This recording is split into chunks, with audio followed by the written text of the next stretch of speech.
everyone, welcome back to the channel, and we are doing something brand new today.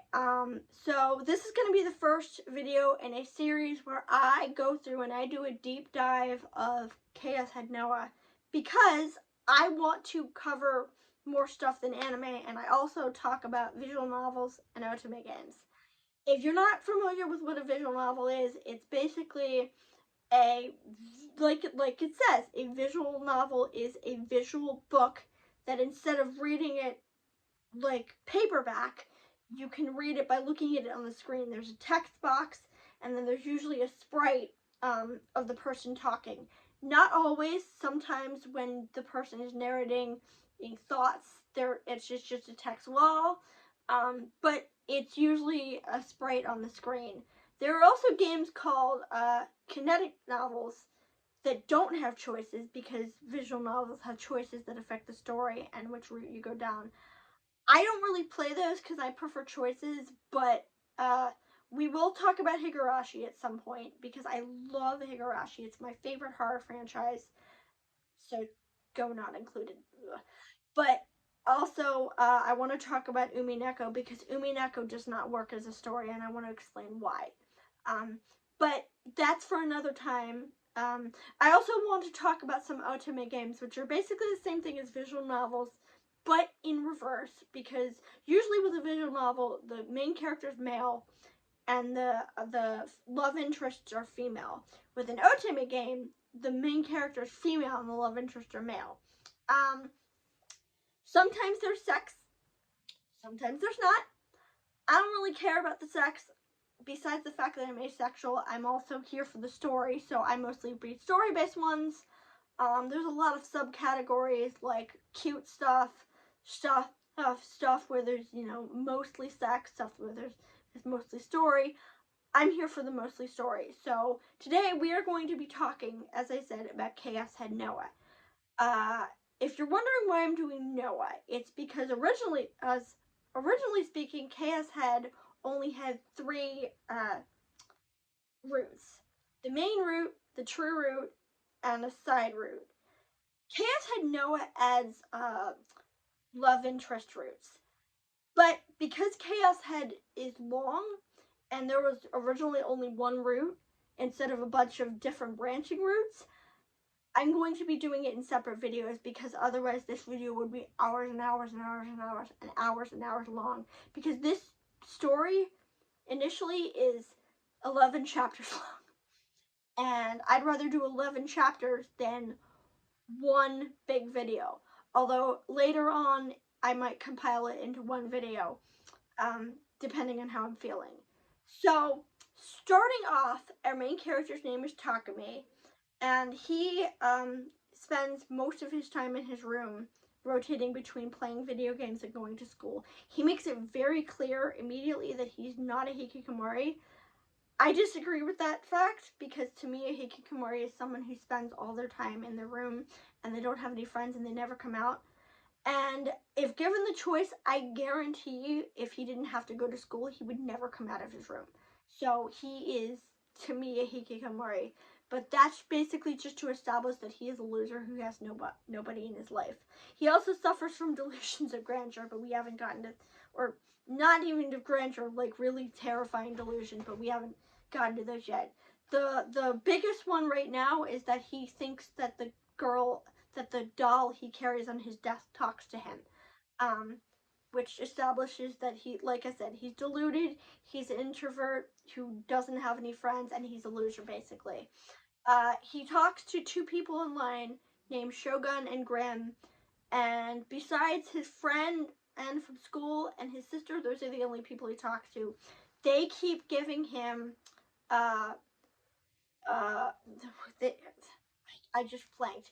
They keep giving him pictures from crime scenes because there's a murder investigation going on, and he's freaked out by it because they keep quoting this phrase. I forget what it is, but they also tell him about this murder where I can't go into what the murder is, by the way, because YouTube will bury me, I think. But like, there have been a couple of murder incidents going around, and one of whom is they send him pictures of a person nailed to a wall with a bunch of crosses plugged into him.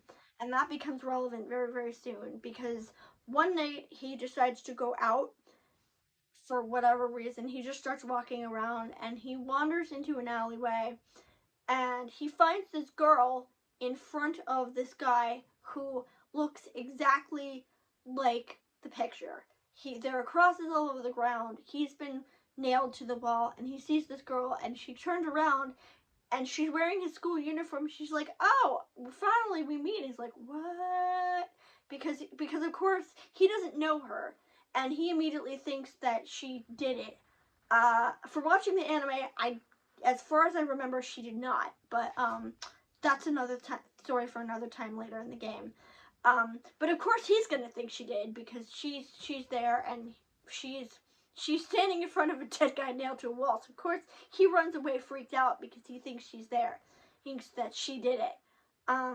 Meanwhile, he also talks to his sister, who is sent by their parents who work overseas to check on him. And this establishes that he has no relationship with his family. He finds his sister a pest. He doesn't like her. He constantly wants her to go away. He wants her to stop bothering him. She, of course, is worried about him, but he doesn't really care. He meets this girl named Yua, and Yua basically starts following him. He doesn't know why, and he's shocked when this girl expresses interest in him. And she invites herself back to his place and they start talking. She has knowledge about what he likes. She has knowledge about the anime figures he talks about. They have a long conversation and she asks him out to this place and he's reluctantly like, "Fine, I'll go with you," because he's just shocked that a girl is talking to him. Well, it turns out that when he gets there, she just thinks he's connected to the murder because she thinks that he is Shogun, which doesn't make any sense because he was talking to Shogun. I'm not gonna lie, I'm confused about what the logs mean because she shows him these logs and you can see it on the screen when she's talking to him. And I'm not really sure what she was trying to say. Like, is she trying to say that that he wasn't in the chat? Because you can see his name in the chat, I think. So I'm not really sure. Maybe she's trying to say that they are from the same IP, so that that they have to be the same person. I don't know, because he hangs out in this cafe, and whoever was Shogun was at this cafe, and that's how they were communicating. Maybe she thinks that because he and Shogun were at the cafe at the same time, they're the same person. I don't know. I really don't know. But of course, she, like I said, she thinks he's involved with the murder. There's also a couple scenes with the other heroines. The girl from FES who wasn't really relevant. She was just kind of there, and the purple-haired girl whose name I don't remember. I don't remember the other girl's name either. Oh, but he does flash back to the blonde girl, and how she was burning something. So, this establishes all five of her heroines. It establishes our main character and his personality.